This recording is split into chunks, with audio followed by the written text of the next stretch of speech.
Hey, good Sam, this is Pastor Jed. Sunday was so much fun. The room was just alive. It was so fun to laugh. It was so fun to seek God. It was so fun to worship. It was so fun to lean into the things that God is asking us to lean into this season.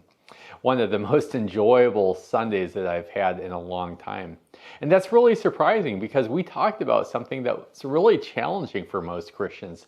We talked about something that really pulls most churches apart. We talked about something that most churches just kind of shove towards the pastor or the staff. We talked about sharing your story, telling God's story. On Sunday, we were reminded that Paul's describing the church, and he's describing how God equips the church, how God calls different people to do different things at different times. He's reminding the church of Corinth that he was the one that was called to plant seeds. That was his gifting. That was his calling. That was his passion. That's what he did better than anyone else. But that was only his role for a certain season. When he left the church, Apollos rises up, and Apollos takes the work that Paul has started and he continues. He waters those seeds. But the church has gotten confused because they are fighting about who is more important, who is more significant. Some say Paul is the pastor that everyone should respect and follow, and others are saying Apollos is the one who really is making the biggest contribution. And Paul says it's not Paul and it's not Apollos that you need to pay attention to. It's the work of God, because God is at work. As we tell our story, I think it's important that we take this model and that we lean into this model. When people come to Christ, it's a process. Some people plant the seeds of faith.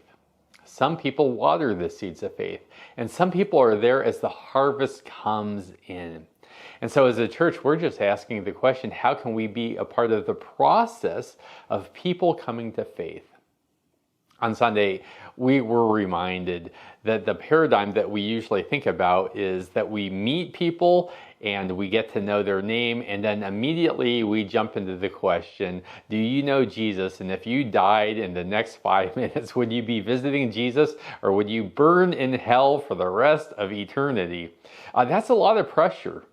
And I don't think that's exactly the way that God has intended us to share our faith.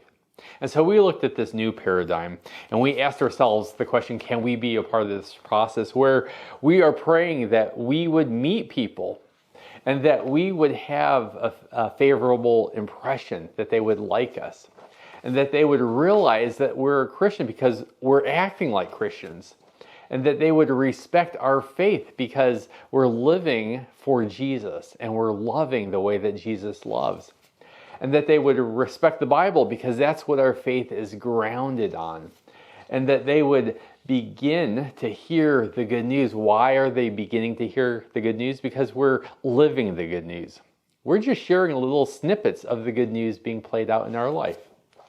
And they would recognize their spiritual need, that they would recognize that they are broken, that they are stuck, that there are things in their life that they cannot change for themselves, that God would be the one that would direct and correct, that God would be the one that would convince and convict. Finally, that they would be willing to pray the prayer of faith. That's a process that each one of us can be involved in. We asked the church on Sunday, what part of the process is God leading you to invest in? Who do you know that you can take that next step of faith with? It's beautiful to see the way that our church is leaning into this journey. I think that people are going to come to know Jesus because we are simply saying, yes, we will plant seeds. We will water seeds. We might be the one that harvests those seeds, but ultimately it's God that is doing the work. We're continuing the conversation on Sunday.